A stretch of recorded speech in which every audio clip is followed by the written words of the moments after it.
ভাগ্য যেন সুপ্রসন্ন হয় সেজন্য আমাদের দেশে মানুষ শবে বরাতে মসজিদে হুমড়ি খেয়ে পড়ে, ঠিক না ঠিক? কারণ আমরা মনে করি যে লাইলাতুল বরাতে বা শবে বরাতে মধ্য শাবান রাতে ভাগ্য নির্ধারণ হয়। অতএব এই রাতে মসজিদে সবচাইতে বেশি মানুষ সমবেত হয়ে কান্নাকাটি, দোয়া দুরূদ, জিকির আজকার বছরের অন্য কোনো রাতে অন্য কোনো সময় মসজিদে এমনকি বাসা বাড়িতে এত ইবাদত বন্দি করতে দেখা যায়। তো এই রাত্রে এত মানুষ কেন আসে? আল্লাহু আলাম, বাহ্যিক দৃষ্টিতে এটাই মনে হয় যে এই রাতে এত মানুষের ভিড় এই জন্য হয় যে এই রাতে এসে একটু আল্লাহর কাছে কান্নাকাটি করে আল্লাহকে একটু কোন রকম যদি আমি একটু চেষ্টা করে বাইলটা আমার পক্ষে ভাগ্যটারে লেখাই নিতে পারি, তাইলে সারা বছর আমার আর পায় কে, ঠিক না ঠিক? অথচ বছরের ইবাদতের জন্য সবচেয়ে সেরা এবং শ্রেষ্ঠ রাত কোনটা? লাইলাতুল কদর, শবে কদর রমজানের শেষ দশকে আছে। সেই রাতে ইবাদতের জন্য এত চেষ্টা আমাদের হয় না। ভাইরা আমার, আপনার ভাগ্যে ভালো কিছু লেখা হোক এটা যদি আপনি চান, প্রথম কথা হলো ভাগ্য লেখনটা কখন হয়? সূরা দুখানের আয়াত থেকে বোঝা যায় এটা লাইলাতুল কদরে হয়। কারণ আল্লাহ বলেছেন কোরআশে, এখানে 1 থেকে 4 আয়াতগুলোর মধ্যে আছে, শুরুর 2-3টা আয়াতের মধ্যে আল্লাহ বলেছেন ইন্না আনজালনাহু ফি লাইলাতিন মুবারাকাহ, আমি এই কোরআনকে একটা বরকতময় রাতে নাজিল করেছি। সে রাতটা কোনটা? কোরআন নাজিল হয়েছে কোন রাতে? লাইলাতুল কদরে। দলিল আল্লাহ কোরআনেই বলেছেন ইন্না আনজালনাহু ফি লাইলাতিল কদর, লাইলাতুল কদরে কোরআন নাজিল করেছি। তাহলে যেই রাতে কোরআন নাজিল করেছি, আল্লাহ এর পরের আয়াতে বলছেন ফিহা ইউফরাকু কুল্লু আমরিন হাকিম, সে রাতে সব গুরুত্বপূর্ণ বিষয়গুলো ধার্য করা হয়, ফরক করা হয়। তাহলে ভাগ্য নির্ধারণটা হয় মূলত লাইলাতুল, যদিও বান্দাকে সৃষ্টি করার 50,000 বছর আগে আল্লাহ তাআলা অনেক কিছু তাকদীর ঠিক করে রেখেছেন। সেটার আবার বাৎসরিক যে বাজেট সেটা হয়ে থাকে লাইলাতুল কদরে। যাই হোক, শবে বরাতে ভাগ্য নির্ধারণ হওয়ার ব্যাপারে যে সমস্ত বর্ণনা আছে সেগুলোর কোনোটি সহি বা বিশুদ্ধতার মানদণ্ডে উত্তীর্ণ নয়। এবার আসি মূল বিষয় যে ভাগ্য সুপ্রসন্ন হবে কিভাবে। আল্লাহ আপনার কপালে ভালো কিছু লিখবেন কি করলে? নাম্বার 1, আপনি যখন আল্লাহর প্রতি ঈমান আনবেন, আপনার মধ্যে যখন তাকওয়া থাকবে, তাকওয়া আল্লাহর কথা মেনে চলার মানসিকতা থাকবে, হালাল হারাম বাজ বিচার করে চলার চেতনা আপনার অন্তরে থাকবে, এই ব্যক্তির জিন্দেগিতে আল্লাহ তাআলা বরকত খুলে দিবেন। কোরআনে আল্লাহ ওয়াদা করেছেন ওয়ালাউ আন্না আহলাল কুরআ আমানু ওয়াত্তাকাউ লাফাতাহনা আলাইহিম বারাকাতিম মিনাস সামা, যদি ঈমান এবং তাকওয়া আনে কোন জনপদ, কোন এলাকার মানুষেরা আল্লাহর প্রতি বিশ্বাস রাখে আর অন্তরে তাকওয়া থাকে, তাদের জন্য আসমানের সমস্ত বরকতের দুয়ার আমি খুলে দিব। আপনারা বলতে পারেন হুজুর, ঈমান আনলে তাকওয়া অনুযায়ী চললে, আল্লাহর আদেশ মেনে চললে যদি সব ভাগ্যে ভালো কিছুই লেখা হয়, তো আফ্রিকান মুসলমানদের এত দুরবস্থা কেন? বার্মিজ মুসলমানদের এত দুরবস্থা কেন? কাশ্মীরের মুসলমানদের এত দুরবস্থা কেন? এটা হয়তো আপনি বলবেন। এর উত্তরে আমি বলবো যে আল্লাহ রাব্বুল আলামিন মানুষের জীবনে বারাকাহ দেওয়া, সুখ এবং শান্তি দেওয়ার মানে এই নয় যে তাকে প্রচুর পরিমাণে প্রাচুর্য দিলেন। একজনকে আল্লাহ অনেক প্রাচুর্য দিলেন, অনেক টাকা পয়সা দিলেন, অথচ তার জীবনে বারাকাহ বা কল্যাণ দিলেন না। সে টাকা পয়সা বহন করলো ঠিক, কিন্তু সুখ এবং সমৃদ্ধি, মানসিক যে প্রশান্তি, এই প্রশান্তিটা সে অর্জন নাও করতে আছে না নাই? টাকা পয়সা অনেক আছে কিন্তু মনে সুখ শান্তি, এই জন্য কখনো পিস্তল দিয়ে আত্মহত্যা করে, কখনো ইনজেকশন দিয়ে আত্মহত্যা করে, কখনো ফাঁসির দড়িতে ঝুলে পড়ে। এই সব হয় ওই কারণে যে অন্তরে কি থাকে না, শান্তি থাকে। শান্তির মালিক আল্লাহ তাআলা, তিনি অনেক সময় দুঃখের মধ্যেও মানুষকে শান্তি দিয়ে থাকেন, বরকত দিয়ে থাকেন।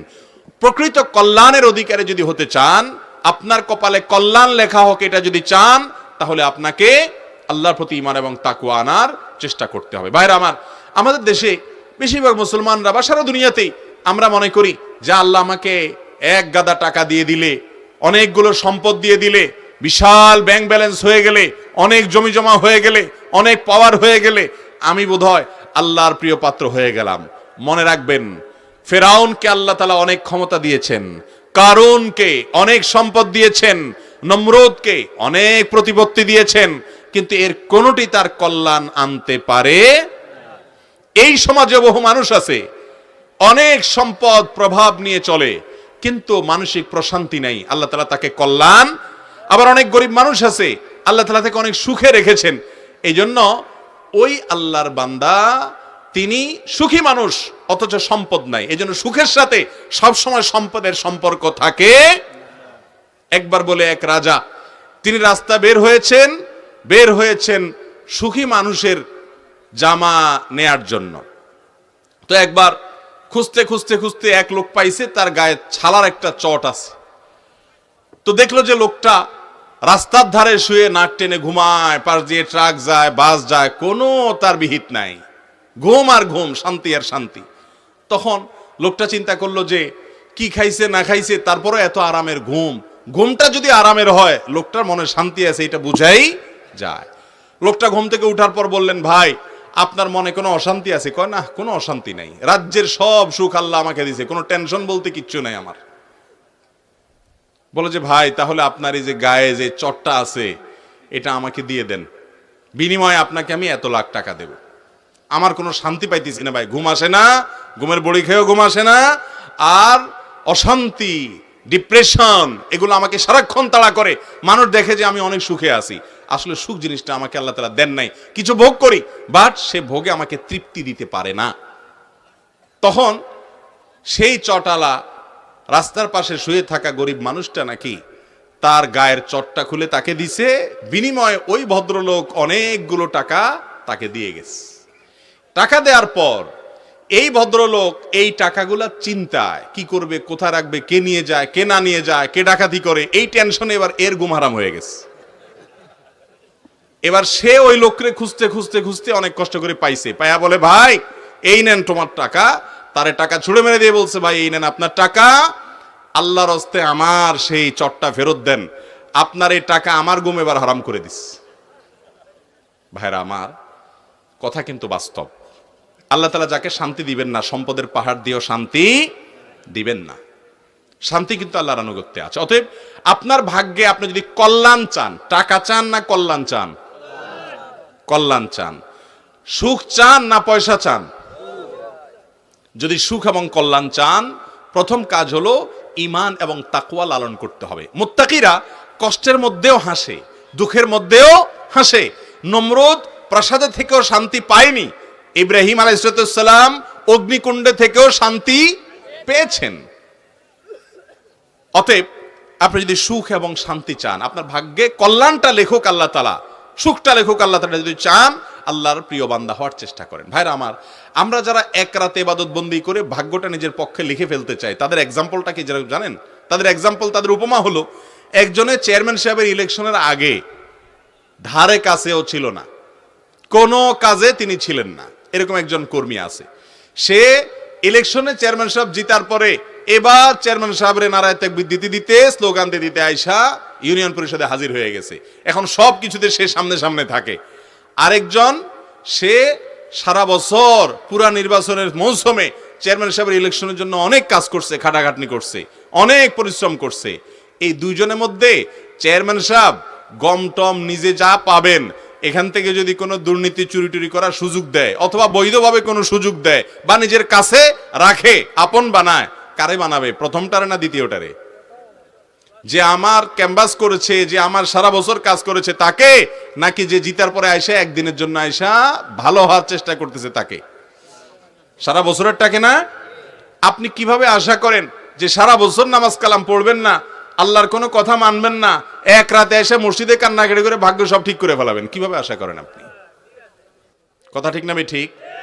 অতএব ভাগ্য আমাদের জন্য যাতে সহায় হয়, আল্লাহ যেন আমাদের কপালে ভালো কিছু লেখেন, এটার জন্য এক রাত নয়, সারা বছর আল্লাহর আনুগত্য করার, আল্লাহর কথা মেনে চলার প্রতিজ্ঞা করতে হবে। নাম্বার 2, আত্মীয়তার বন্ধন রক্ষা করা। এটা ভাগ্য সুপ্রসন্ন হওয়া, কপালে ভালো কিছু লেখা হওয়ার অন্যতম একটা বড় কারণ। নবী করিম সাল্লাল্লাহু আলাইহি সাল্লাম বলেছেন বুখারীর হাদিসে, মান সাররাহু আন ইউবসাতা লাহু ফি রিজকি আও ইউনসালাহু ফি আসারি ফালিয়াসিল রাহিমা। যে ব্যক্তি চায় তার রিজিক আল্লাহ তাআলা অনেক বাড়িয়ে দেখ, রিজিকে বরকত হোক, কল্যাণ হোক, তার হায়াত এবং জীবনে বরকত হোক, এটা যদি কেউ চায়, তাহলে সে যেন আত্মীয়তার বন্ধনগুলো রক্ষা করে। রক্ত সম্পর্কীয় আত্মীয়, ভাই বেরাদার, আপনার বোন, ভাতিজা, আপনার ফুফু, আপনার চাচা, আপনার মামা, খালা, এই যে রক্ত সম্পর্কীয় মানুষগুলো আছেন, বাবা মা তো বটেই, এই মানুষগুলোর সাথে যদি আপনি খুব বেশি যোগাযোগ রাখেন, সংযুক্ত রাখেন, সম্পৃক্ত থাকেন, ভালো সম্পর্ক রাখেন, হাই হ্যালো রাখেন, সাধ্য অনুযায়ী পাশে দাঁড়ান, আর কিছু না হোক সম্পর্ক যেন খারাপ না হয় সে চেষ্টা করেন, তাহলে আপনার জীবনে বরকত নেমে আসবে ইনশাআল্লাহ। তৃতীয়ত, আপনার ভাগ্যে ভালো কিছু লেখা হবে যদি আপনি আল্লাহর প্রশংসা করতে শিখেন, শুকরিয়া আদায় করতে শিখেন। আল্লাহ বলেছেন, লা ইন শাকারতুম লা আযীদান্নাকুম, যদি তোমরা আমার কোনো নিয়ামত পাওয়ার পর কৃতজ্ঞতা আদায় করো, আলহামদুলিল্লাহ বলো, শুকর আদায় করো, যে নিয়ামত পাইছো এটাকে আমি আরো বাড়াই দিব। অতএব যা পেয়েছেন, আল্লাহ যা দিয়েছে, অন্যকে কি দিয়েছে এটা নয়, আপনাকে যা দিয়েছে এজন্য মন খুলে আল্লাহকে শুকর আদায় করে বলেন, আল্লাহ অনেকে তো এটাও পায় নাই, আমি যেটা পেয়েছি, অতএব আপনি যে দিয়েছেন এজন্য আপনার প্রশংসা। এই প্রশংসা করা মানে হলো আপনার নিয়ামত আরো বৃদ্ধি হয় ইনশাআল্লাহ। অতএব অনেক মানুষ আছে নিয়ামত না পাইলে, একটু এদিক সেদিক হলে, একটু কম পাইলে অস্থির হয়ে যায়, নাশকর হয়ে যায়। ভালো করে শুনে রাখেন, এই পৃথিবীতে নাশকরকে কখনো আল্লাহ তাআলা নিয়ামত দেন না। বহুত নাশকর আছে দেখবেন সারা জীবন হাউতাস করে, নাই নাই কিছু হলো না রে, গেল না রে, শেষ হলো রে, কপাল পড়ে, আমি শেষ হয়ে গেলাম, ধ্বংস হয়ে গেলাম, ভাগ্যরে গালিগালাজ করে, এগুলো সারা জীবন কপাল পড়াই থাকে। আর যারা যা পাইছে এটার উপর শুকর আদায় করে, আল্লাহ তাদের নিয়ামত বাড়িয়ে দেন। অতএব 3 নম্বর আমল হলো ভাগ্যে ভালো কিছু লেখার জন্য আল্লাহর প্রশংসা করা, যা পাইছে এটা শুকর আদায় করা। 4 নম্বর হলো সাদাকা করা, দান। দানে ধন বাড়ে। আপনারা দেখেছেন গ্রামে বিশেষ করে চাপকল আছে না, চাপকল যখন পানির লেয়ার নিচে নেমে যায়, আপনি জগে করে পানি নিয়ে আসেন, এই পানিটা আনার পর কি করেন আপনি কি সেগুলা ঢেলে আরো চাপ দেন, নাকি বলেন না বাবা যেটুকু আছে এটুকু আমার কাছে থাকুক, যদি মোটেও পানি না ওঠে তাহলে কি হবে, তার সাথে যেটুকু আছে এটুকু আমি ধরে রাখি, এটা করে কেউ? বরং যেই জগ আছে ওই জগ দিয়া চাপ শুরু করে, এরপরে এমন পানি উঠে যে আর জগ বইরাও কুলান যায় না। ঠিক না ভাই? ঠিক ঠিক একইভাবে যারা অভাবে আছেন, আপনার সাধ্য অনুযায়ী কিছু কিছু দান করেন, গরিব মানুষকে, অভাবী মানুষকে কল্যাণের পথে একটু একটু দান করেন। আপনি 1000 টাকা আছে, 10 টাকা দান করেন। দান যত করবেন আল্লাহ তাআলা তার ধনকে বাড়িয়ে দেয়, সম্পদকে বাড়িয়ে দেয়। আর কৃপণ এই ব্যক্তি দেখা যায় হয়তো অনেক পয়সা করি আছে, সে সবসময় ভিখারির মতো, তার টান থাকে, অভাব থাকে, কখনো অভাব দূর হয় না। এই জন্য বরকত এবং আপনার জীবনে আপনার ভাগ্যে ভালো কিছু লেখা হবে তখন যখন আপনি দান দক্ষিণা করার মানসিকতা রাখবেন। এবং নাম্বার 5 এবং সর্বশেষ এই নাম্বারটি বলবো, সেটা হলো বেশি বেশি আল্লাহর কাছে ইস্তিগফার করা। এটা জীবনে বরকত নাজিল হওয়ার কারণ। কোরআনে কারীমে সূরা দাহরে আল্লাহ তাআলা বলেছেন, ফাকুল তাস্তাগফিরু রাব্বাকুম। নূহ আলাইহিস সালাম বলেছিলেন তার জাতিকে, তোমরা তোমাদের রবের কাছে ক্ষমা চাও, নিজের পাপের জন্য ইস্তিগফার করো, মাপ চাও। লাভ হবে কি? ইন্নাহু কানা গাফফারা। 1 নম্বর হলো ক্ষমা চাইলে মাপ পাবা, আল্লাহ ক্ষমাশীল। আর এরপরে কথা হলো যে ওয়ায়ুমদিদু লাকুম বিআমওয়ালিন ওয়া বানিন, সম্পদ, সন্তান, এই সবগুলো দিয়ে তোমাদেরকে আল্লাহ তাআলা সমৃদ্ধ করবেন, রিচ করবেন, এগুলো বাড়িয়ে দিবেন যদি তোমরা ইস্তিগফার করো। ইস্তিগফারের জীবনে সবচেয়ে বেশি বরকত আসে। সব সময় নিজের ভুল স্বীকার করে আল্লাহর কাছে ক্ষমা চাইবেন, আল্লাহ আমারই ত্রুটি, আমারই ভুল, কত ত্রুটি আছে আমি জানি না, হয়তো নিজের ভুলে কথা স্বীকার করবেন, আল্লাহ আপনি মাফ করে দেন, আস্তাগফিরুল্লাহ ওয়া আতুবু ইলাইহি, আস্তাগফিরুল্লাহ ওয়া আতুবু ইলাইহি। যত ইস্তিগফার করবেন জীবনে তত ভালো কিছু আপনার ভাগ্যে লেখা হবে, জীবনে বরকত আসবে ইনশাআল্লাহ। সেই সাথে আল্লাহর উপরে তাওয়াক্কুল করবেন, এই কাজগুলোর মাধ্যমে ভাগ্যে ইনশাআল্লাহ ভালো কিছু লেখা হবে। এর বিপরীতে আল্লাহর অবাধ্য হলে, আল্লাহর নাফরমান হলে তার কপাল পোড়া হয়, তার ভাগ্য খারাপ হয়। এর পাশাপাশি যে ব্যক্তি নিয়ামতের নাশকরি করে, আল্লাহর নিয়ামতের শুকর আদায় করে না, এরও কপালে ভালো কিছু লেখা হয় না। অতএব আপনি যদি চান আপনার ভাগ্যে ভালো কিছু লেখা হোক, তাহলে এই কাজগুলো করবেন। আর ভাগ্য খারাপ হয় এরকম কাজগুলো বেশ আল্লাহর নাফরমানি এবং গুনাহের কাছ থেকে বেঁচে থাকতে হবে। আল্লাহ তাআলা আমাদের সবাইকে দুনিয়াতে সৌভাগ্যবান করুন, আখিরাতেও সৌভাগ্যবান করুন। অনেক মানুষ আছে দুনিয়াতে হয়তো সুখ স্বাচ্ছন্দ্যে থাকে, আখিরাতে দুঃখী হয়।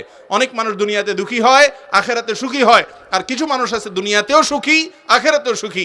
এজন্য নবী সাল্লাল্লাহু আলাইহি সাল্লামকে আল্লাহ তাআলা দোয়া শিক্ষা দিয়েছেন, আমাদেরকে দোয়া শিক্ষা দিয়েছেন, রব্বানা আতিনা ফিদ দুনিয়া হাসানা ওয়া ফিল আখিরাতে হাসানা।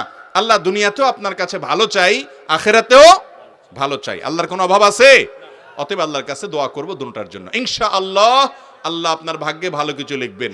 যদি আপনার ভাগ্যে ভালো কিছু দেখতে না পান, ধৈর্য ধারণ করবেন, অস্থির হবেন না, কারণ আল্লাহ তাআলা অনেক সময় পরীক্ষা করেন, এরপরে দেন। আল্লাহ তাআলা আমাদের সবাইকে মেনে চলার তৌফিক দান করুন।